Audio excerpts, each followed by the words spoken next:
समृद्धि अमित का क्रम में है। मैं कक्षा 8वीं में पढ़ती हूँ। आज मैं आप सबको हिंदी दिवस के बारे में कुछ कहना चाहती हूँ।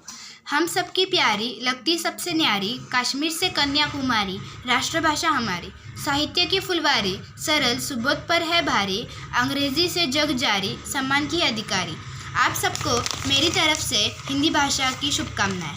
राष्ट्रभाषा का अर्थ है राष्ट्र की भाषा, अर्थात ऐसी भाषा जिसका प्रयोग देश की हर भाषा के लोग आसानी से कर सके, बोल सके और लिख सके।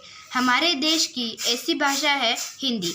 आज़ादी के पहले अंग्रेज़ी सरकार ने अंग्रेज़ के माध्यम से सारा काम चलाया, किंतु अपने देश में सबके लिए एक भाषा का होना आवश्यक है।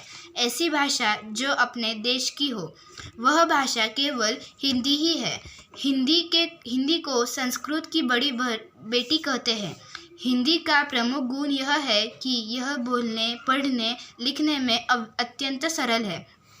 हिंदी के प्रसिद्ध विद्वान जॉर्ज गिब्सन ने कहा है कि हिंदी व्याकरण के मोटे नियम हैं, केवल एक पोस्टकार्ड पर लिखे जा सकते हैं। संसार के किसी भी देश का व्यक्ति कुछ ही समय के प्रयत्न से हिंदी बोलना और लिखना सीख सकता है।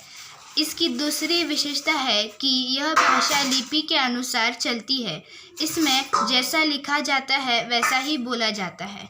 इसकी सबसे बड़ी विशेषता है कि संसार की लगभग सभी भाषाओं के शब्द इसमें घुल मिल सकते हैं। कुर्सी, अलमारी, कमीज, बटन, स्टेशन, बेंच आदि शब्द हैं जो विदेशी भाषाओं से आकर इसमें अपने शब्द बन गए हैं। हिंदी संसार के अनेक विश्वविद्यालयों में पढ़ाई जाती है और इसका साहित्य भी विशाल है। इसके अलावा हिंदी ने देश में एकता लाने में बड़ी महत्वपूर्ण भूमिका निभाई है। उत्तर से लेकर दक्षिण और पूरब से लेकर पश्चिम तक भारत के अधिकतर विद्वानों ने भारत की एकता और अखंडता के लिए हिंदी का समर्थन किया है। इतने अधिक गुणों से भरपूर होकर भी हिंदी आज अंग्रेजी के पीछे क्यों चल रही है?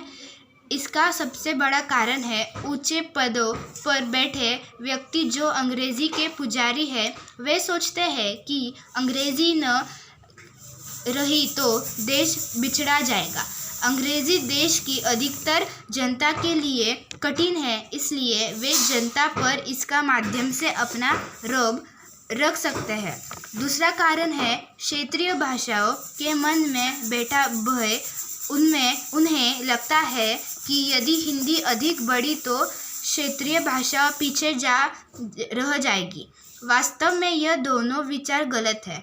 उच्च पदों पर बैठे अधिकारी हिंदी के माध्यम से देश की अधिक सेवा कर सकते हैं और जनता का प्रेम पा सकते हैं।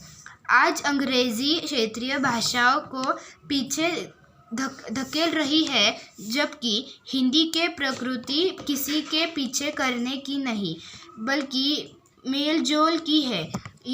यदि हिंदी का विकास होता है तो क्षेत्रीय भाषाओं का भी विकास होगा। भारत की भूमि पर जन्म लेने के नाते हमारा यह कर्तव्य है कि हम भारत की भाषाओं के विकास पर बल दें और हिंदी का विकास करके सभी भाषाओं को जोड़ने का प्रयास करें। तभी हिंदी सचमुच राष्ट्रभाषा बन जाएगी। इसी तरह मैं अपने शब्द खत्म करती हूँ। धन्यवाद।